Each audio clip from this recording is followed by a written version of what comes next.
A apresentação está aparecendo para vocês?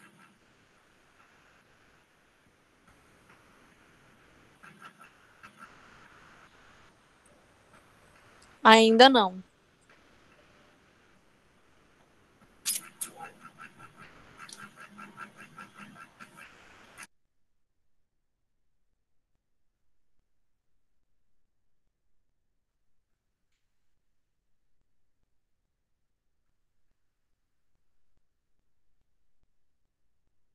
Só um momentinho.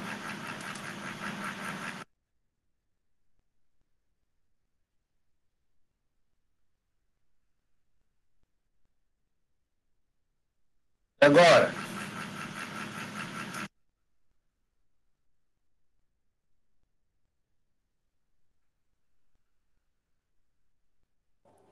Agora apareceu. Ótimo. Aí foi onde paramos, não foi isso? Sim. Ok. Deixa eu tomar uma aguinha aqui. Então, retomando da aula passada, a gente estava falando sobre a origem e a radiação dos tetrápodes, dos indivíduos de quatro patas, né, dos vertebrados de quatro patas. Essa linhagem, ela começou a conquistar o ambiente continental, a sair da água para o ambiente terrestre continental, durante o período, mais ou menos no período devoniano, entre 417, mais ou menos em 417 milhões de anos atrás. Saíram da água para evitar vários problemas que tinha na água, um deles muito grave era a competição, né? E o período devoniano foi um período onde o planeta sofreu um aquecimento, né? E os continentes estavam altos e muita região pantanosa, existiam muitos pântanos, né, na superfície, ou seja, isso baixava o nível da água, então existiam muitos continentes rasos, de água quente. Com isso, esses peixes começaram a sofrer com problema de oxigênio e tudo mais, né? Oxigenação da água, uma competição muito grande, e o ambiente terrestre era um ambiente que praticamente não existia uma competição para eles. Alguns artrópodas já tinham conquistado o ambiente terrestre, mas em termos de vertebrados, de grandes animais, ainda estava livre. E aí, quais eram problemas que eles tiveram que resolver no ambiente terrestre? Quais eram as desvantagens em relação ao ambiente terrestre? Muito maior o efeito da gravidade. A gente sabe, quando a gente mergulha na piscina ou no riacho, que andar dentro da piscina ou do riacho, nosso corpo está mais leve, não é isso? A densidade do nosso corpo tem uma densidade próxima, né, aproximada da densidade da água. Então, a gente fica... não fica flutuando, mas fica próximo da flutuação. Alguém está pedindo para entrar aí?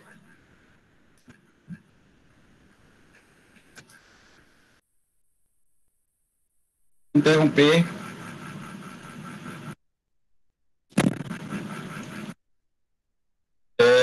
Mais uma vez, voltando aqui à apresentação. Vocês estão vendo a apresentação?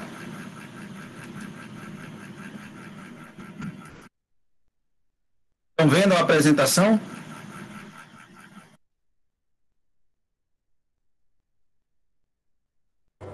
Sim. Tá, obrigado. Então, quais eram as demandas na vida da Terra? Maior efeito de gravidade e menor pressão atmosférica. Com a menor pressão atmosférica, os gases respiratórios, como é o oxigênio, no caso do oxigênio, ele tem densidade menor, então a respiração é mais difícil para esses animais no ambiente terrestre por causa da menor concentração de oxigênio. A água tinha muito mais oxigênio, né? E, além disso, eles usavam brânquias para as trocas de íon monovalente com a água, o O2, o CO2 e o sódio e o cloro, né? Tudo isso que eles precisavam trocar com a água, que é realizado pela brânquia, ou seja, A brânquia dos peixes, ela não serve somente para a respiração. Qual é a outra função da brânquia? Quem é que lembra aí? Quem é que lembra? Além da respiração. Hein, pessoal? Tá aí a dica, tá bem aí escrita aí. Troca de íons. Quem é que lembra qual é a outra função da brânquia? Por favor, pessoal. Vertebrado 2. É para saber disso. Não lembram? Diga aí, sim ou não.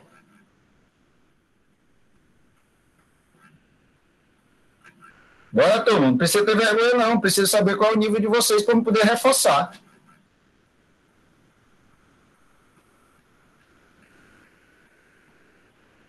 Bora, turma.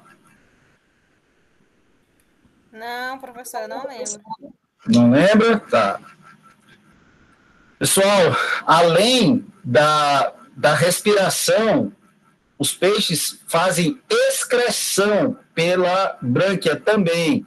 O xixi do peixe não sai só pelo buraquinho lá, não, da cloaca, sai também pelas brânquias, tá? Parte dos sais, do excesso de cloro, né, do nitrogênio do peixe, também sai pelas brânquias. As brânquias não funcionam no ar. A brânquia, ela precisa estar numa câmara molhada, ela é um conjunto de filamentos vascularizados para essas trocas aí. E no ar, a brânquia não vai funcionar. Por isso é que nós temos pulmões, e por isso é que nós temos rins mais desenvolvidos. O rim do ambiente terrestre, ele concentra muito mais a urina do que um rim de um peixe, de um ambiente aquático, tá certo? E outra coisa que eles precisavam fazer era armazenar gordura, né? Coisa que os peixes fazem, mas não fazem de forma tão eficiente quanto os mamíferos. Olha só, os outros tetrápodes, melhor dizendo. A locomoção na Terra, ora, como é que o bicho ia se locomover se ele tinha uma nadadeira? Então, pessoal, aqui mostra, né, de forma bem super resumida, a diferença entre, né, uma nadadeira sarcopterígea, ou seja, uma nadadeira carnosa, a nadadeira do nosso ancestral peixe, a nadadeira dos anfíbios primitivos e depois a nadadeira de um réptil, a nadadeira não, a pata de um réptil. Olha só, eles possuem estruturas que são homólogas, ou seja, são estruturas, órgãos com a mesma função. Tanto esses peixes sarcopterígeos, quanto os anfíbios primitivos, quanto os répteis, e logicamente toda a linhagem que veio após os répteis, como a nossa de mamífero, possui, né, aqui, ó, a cintura escapular. Quantas cinturas nós temos, pessoal? 2. A cintura pélvica, que é onde estão as nossas pernas, e a cintura escapular, onde estão nossos braços. Tá bom? Primeiro, né? Esse ossão aqui, ó, do braço, esse osso mais comprido do braço, que vai do ombro ao cotovelo. Uma é o outro osso comprido, tá certo? Que é o osso onde está o cotovelo. E o rádio é o osso mais curtinho do braço, está na parte de cima do braço aqui, ó, né? Que é o que faz o nosso braço realizar o movimento radial, o movimento circular do pulso. Se a gente não tivesse rádio, o nosso braço era duro, não poderia virar, a gente não poderia trocar uma lâmpada, por exemplo, não conseguiria virar o pulso. Os anfíbios possuem também esses mesmos ossos e os répteis também possuem. Aqui, ó, continuando, ó, membros posteriores. Seria equivalente à perna do peixe. Aí, ele já comeu pé de peixe, está aqui, ó. Quando falar pé de peixe, fala peixe sarcopterígeo que tem pé. Então, está aqui a região, ó, o osso do fêmur, né? Aqui, ó, bem curtinho, a tíbia e a fíbula e o fibular aqui, tá certo? Aqui a pata traseira aqui de um anfíbio primitivo, também mostrando o fêmur, tíbia, fíbula, né, fibular e os dígitos aqui, os dedinhos. E aqui uma pata completa, né, de um réptil, mostrando o fêmur, tíbia, fíbula. A fíbula tem a mesma função do rádio no nosso braço. Aqui, o astrágalo calcâneo, chamado calcanhar, o osso do calcanhar. Os tarsos distais aqui, ó, metatarsos, e as falanges, que são os dedos.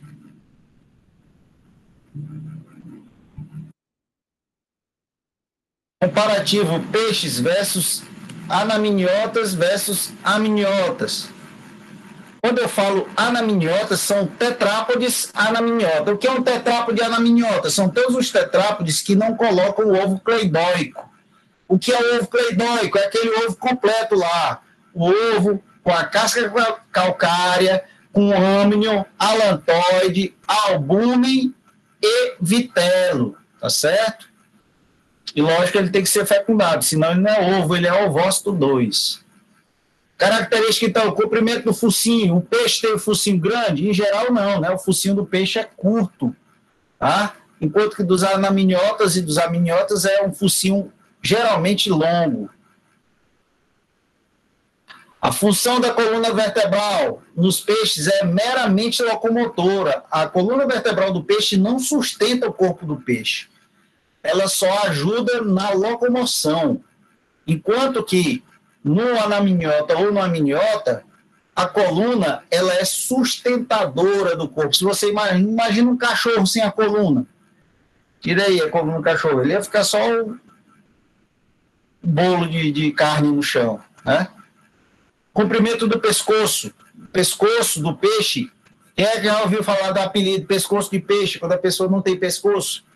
O pescoço do peixe é ausente, não existem ossos que você vá dar mobilidade para ele. Tem os ossos cervicais, existem ossos cervicais, só que entre o crânio e a região dos primeiros apêndices laterais locomotores, que são as nadadeiras peitorais, existe um conjunto de ossos que ligam o crânio a esse apêndice e mantém a cabeça dele firme, do peixe firme. Por isso ele não tem esse pescoço aparente. Tá bom? Nos anaminiotas, como é o caso dos anfíbios, existe um pescocinho curto. Tá? E nos aminiotas, como nós, por exemplo, existe um pescoço bem definido. Tá? A forma das costelas. Nos peixes, como é que é a espinha de peixe lá? Longa e delgada. Né? E do sapo, como é que é a costela? Bem curtinha e rígida. E as nossas, né? A de um boi, a de um bode, são longas e flexíveis.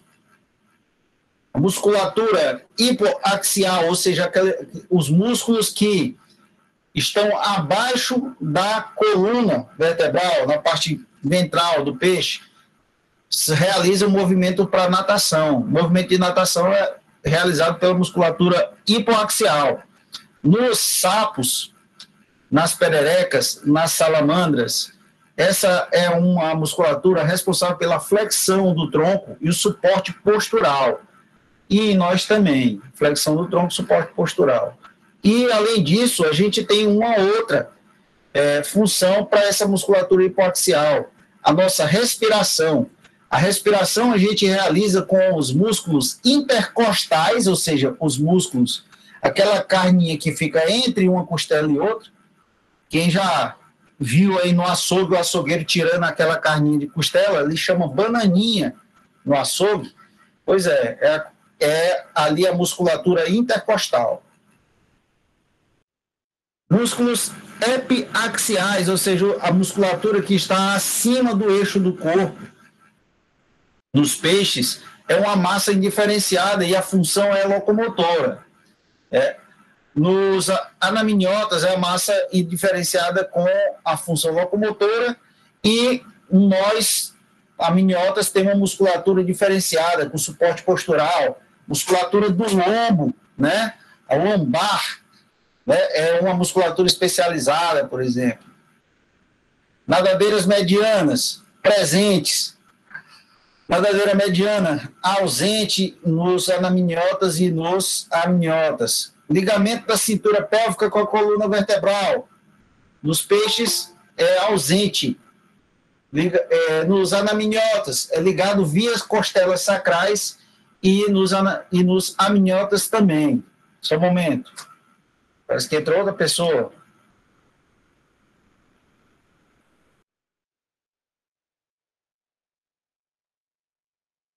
Entrou e saiu. Caiu.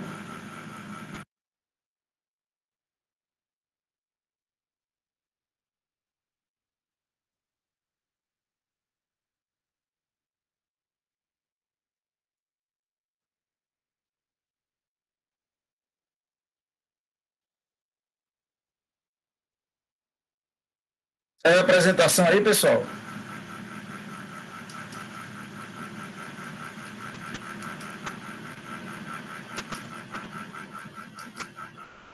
Continuando.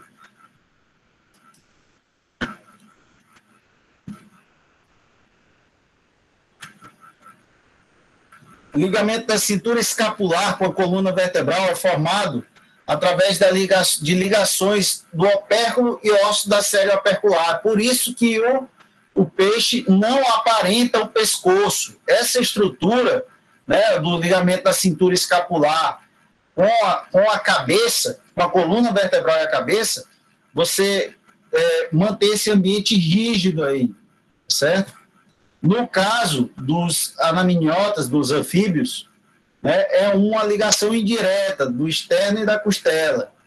Tá? E nos amniotas também é direto, né? Externo e costela. E no pterossauria, que eram os répteis primitivos, répteis voadores primitivos, essa estrutura era realizada, essa ligação entre a cintura escapular e a coluna vertebral é ligada por um osso chamado notárium.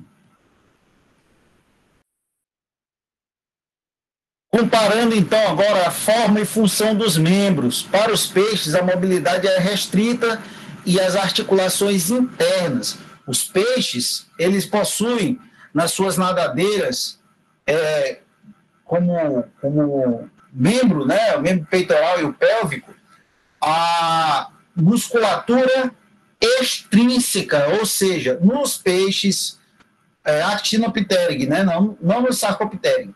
Nos actinopterídeos, a musculatura é extrínseca, ou seja, se você pegar lá e cortar uma nadadeira peitoral de um tambaqui, você vai comer carne naquela nadadeira? Não. Por quê? Porque a carne, a musculatura, está dentro do corpo do peixe e que ela passa os movimentos para o peixe através dos ligamentos, tá? Nos anaminiotas, os membros articulados são cotovelos, com joelho, pulso, tornozelo, mãos e pés com dígitos. E nos amniotas segue também lá a mesma estrutura dos anaminiotas, né, como tetrápodes. A articulação do tornozelo do peixe é ausente, lógico, né? A dos sapos imita a articulação amniota, mas é como se fosse primitivo, uma articulação primitiva de tornozelo. Já a articulação amniota é o tornozelo propriamente dito, né? Articulação em forma de dobradiça distinta, ou seja, a articulação entre os metatarsos, né?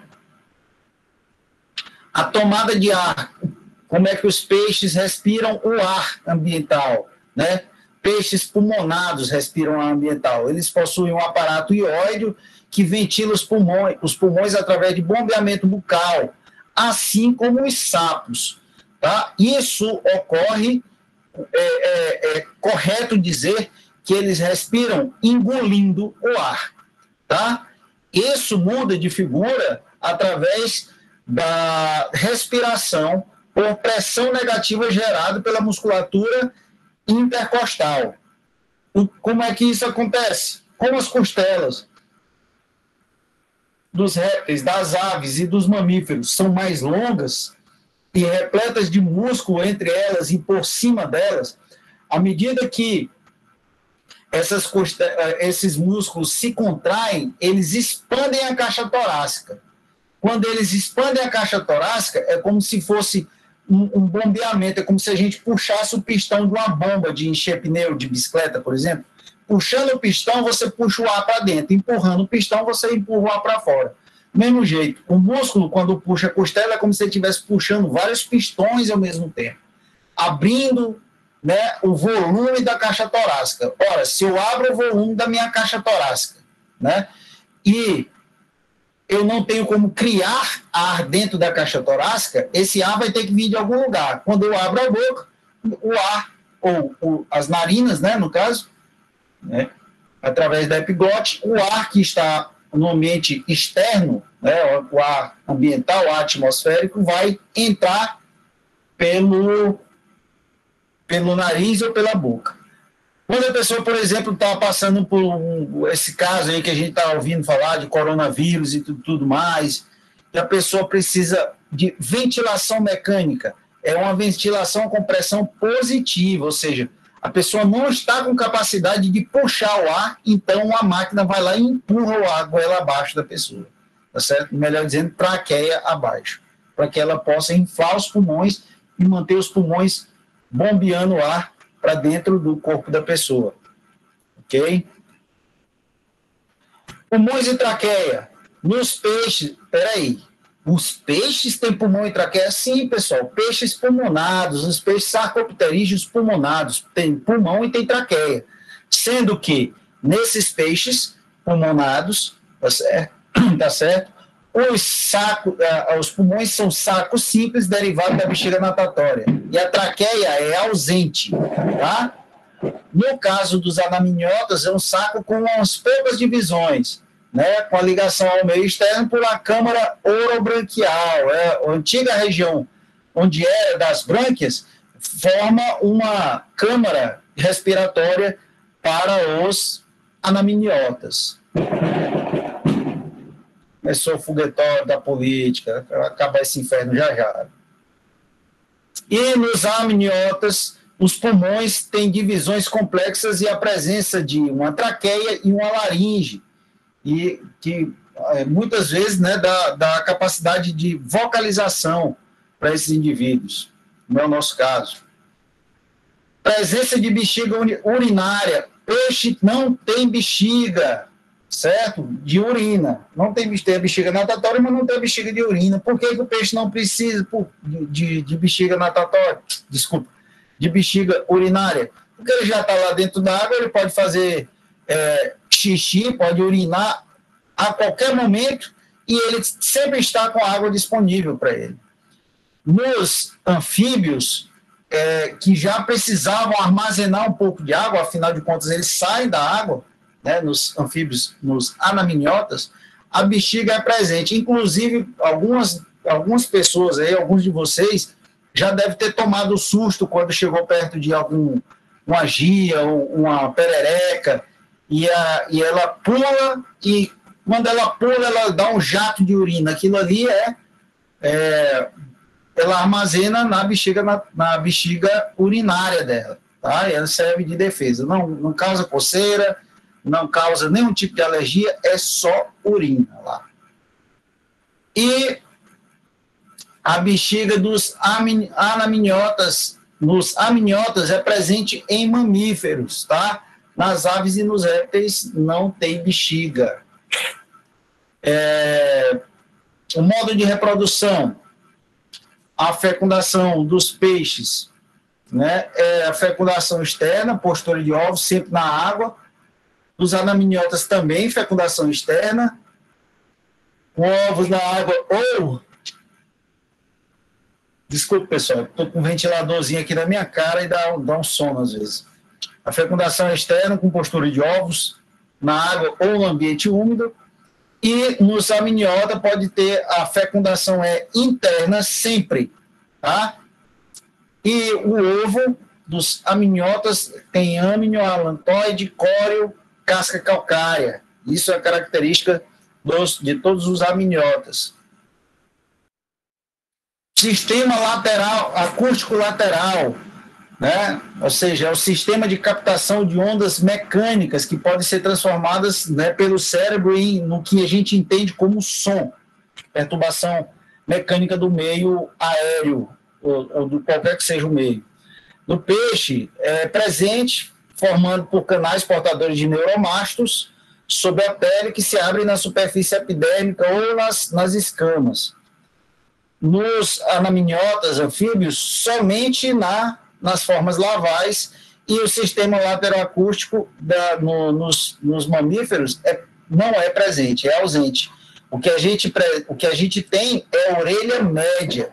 A gente possui um ouvido médio e um ouvido interno com, né, eu estou chamando de orelha, porque orelha é o nome correto do aparato auditivo. Esse negócio grande que a gente tem aqui do lado do rosto, formado por pele e cartilagem, não é orelha. Tecnicamente, o nome disso é pavilhão auricular, tá certo? Sapo tem orelha, mas sapo não tem pavilhão auricular. Entenderam? Presente com tímpano, columela e lagena. Opa! Aqui é o último slide, né? Hoje foi só para terminar essa aula. Radiação dos tetrápoda amniotas, aí mostrando, né, o surgimento nas eras geológicas aí, ó, no Devoniano, a partir de ancestrais sarcopterídeos, aqui nessa elipsezinha verde, né, surgiram na era paleozoica, no período carbonífero, radiando no Permiano. Aqui, ó. Paleozoico, Devoniano, carbonífero, Permiano. E o evento evolutivo, a radiação dos vegetais do carbonífero, né, gerou, ou seja, as plantas se irradiaram durante o período carbonífero, tomaram toda a superfície do planeta Terra. Daí elas começaram a produzir muito oxigênio. Os insetos que se alimentavam das plantas se desenvolveram muito. E logo depois veio o desenvolvimento dos vertebrados com vasta alimentação no ambiente terrestre, né? Tanto vegetal quanto da origem à base de inseto, e depois toda a sucessão ecológica e evolutiva, né, se deu para o sucesso do grupo amniota. Ok? Bem, pessoal, a apresentação de hoje, né, no PowerPoint é só essa. Eu vou passar essa apresentação para vocês lá no WhatsApp, tá? Mas é provável que eu carregue ela no Siga também. Aí eu vou deixar o link da aula no Siga. E outra coisa que eu gostaria de pedir para vocês: peguem o livro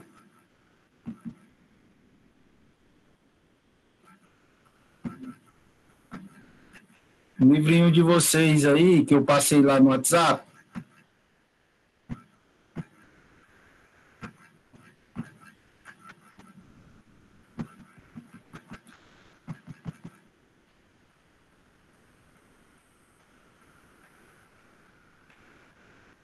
E estudem. Tá danado.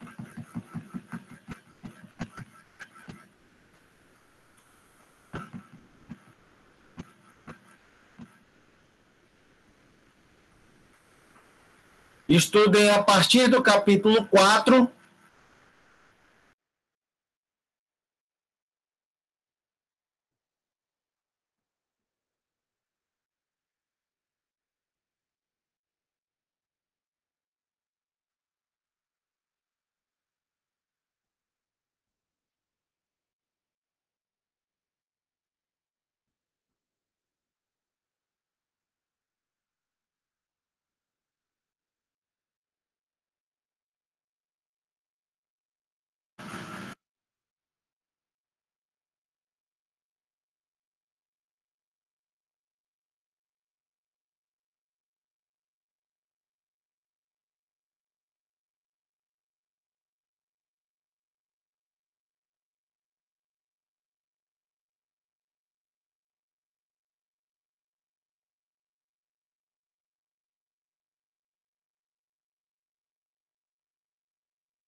Vou ver aqui só.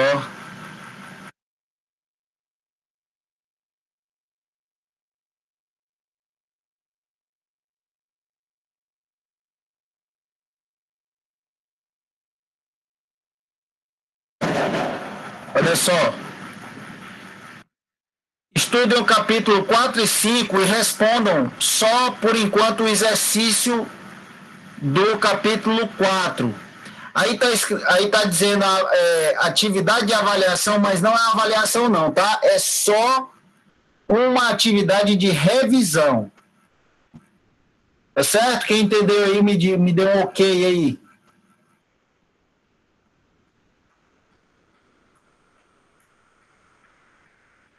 Quem entendeu, me dê um ok, por favor. Essa atividade, ela tá no fim do capítulo, né, professor? Isso, ela está na página 105. Entendido?